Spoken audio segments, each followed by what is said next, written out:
Syria से खत्म हुआ बशर अल असद का शासन। सीरिया पर राष्ट्रपति बशर अल असद के परिवार का शासन करीब 50 साल रहा और अब 50 साल बाद सीरिया से इस परिवार का शासन खत्म हो गया है। राष्ट्रपति बशर और उनके परिवार के सीरिया छोड़कर भागने की चर्चा है। वहीं विद्रोहियों ने पूरे देश पर कब्जा कर लिया है। प्रधानमंत्री ने भी विद्रोहियों से मिलकर नई सरकार का गठन करने की बात कही है। विद्रोही गुट एसटीएस ने कहा है कि अब नया सीरिया बनेगा जहां सब शांति से रहेंगे।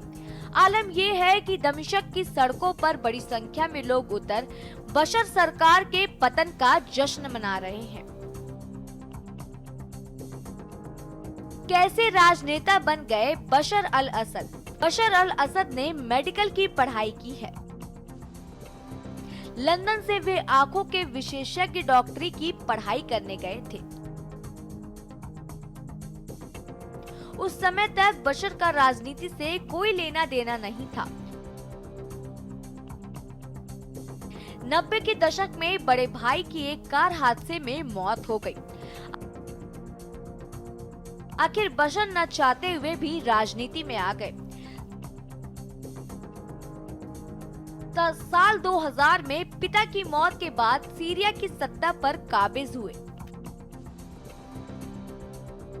सीरिया गृह युद्ध में लाखों लोग गंवा चुके हैं जान। आपको बता दें कि बशर अल असद सरकार और विद्रोही गुट के बीच जारी संघर्ष में अब तक 5 लाख से ज्यादा लोगों के मारे जाने का दावा है।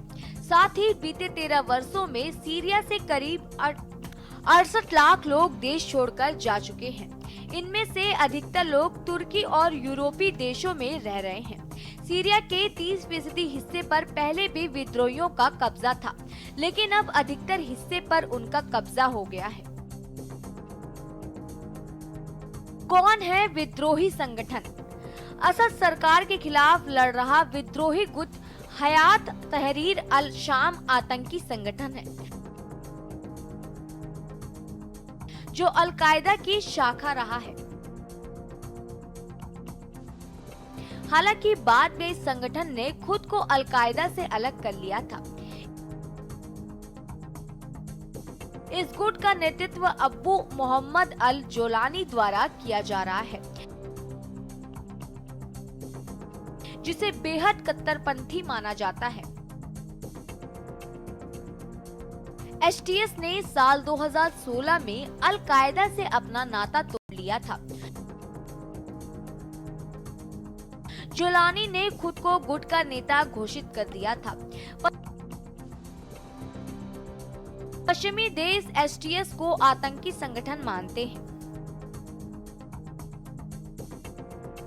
सीरिया की लड़ाई अहम क्यों? सीरिया में जारी गृह युद्ध असल में पूरे पश्चिम एशिया पर दबदबा बनाने की राजनीति का हिस्सा है। सीरिया की सीमा इराक, तुर्की, जॉर्डन, लेबनान और इजराइल जैसे देशों से लगती है। सीरिया पर दबदबे का मतलब है कि पश्चिम एशिया के अहम व्यापार मार्गों, ऊर्जा गलियारों तक पहुंच मिल सकती है, जिससे पूरे पश्चिम एशिया पर दबाव डाला जा सकता है। सीरिया में बशर अल असद की सरकार के सत्ता से हटने का सबसे ज्यादा असर रूस पर होगा, क्योंकि पश्चिम एशिया में सीरिया ही रूस का सबसे भरोसेमंद साथी था। वहीं विद्रोही गुट को अमेरिका का समर्थन है।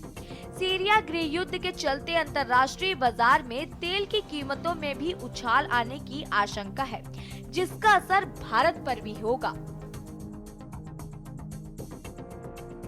सीरिया बवाल का भारत पर असर। भारत ने अपने नागरिकों को सीरिया जाने से मना किया। जो नागरिक सीरिया में रह रहे हैं, उन्हें भारतीय दूतावास के संपर्क में रहने को कहा गया। भारत और सीरिया के बीच रिश्ते ऐतिहासिक रहे हैं। कई परियोजनाओं पर अभी भी दोनों देश एक साथ काम कर रहे हैं। नेहरू ने 1957 और 1960 में सीरिया का दौरा किया था। 2008 में जब भारत में मनमोहन सरकार थी, उस दौरान सीरिया के राष्ट्रपति बशर अल असद भारत के दौरे पर आए थे। 2010 में भारत की तत्कालीन राष्ट्रपति प्रतिभा सिंह पाटिल ने सीरिया का दौरा किया था।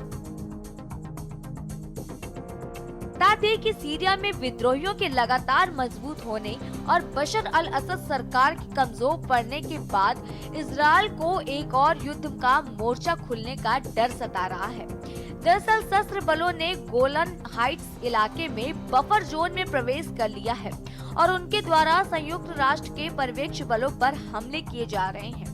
इजरायल के विदेश मंत्री गिडोन सार ने इजरायल सीरिया पर बढ़ रहे तनाव पर चिंता जाहिर की।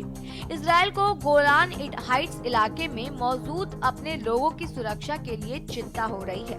स्पेशल डेस्क के न्यूज़ इंडिया।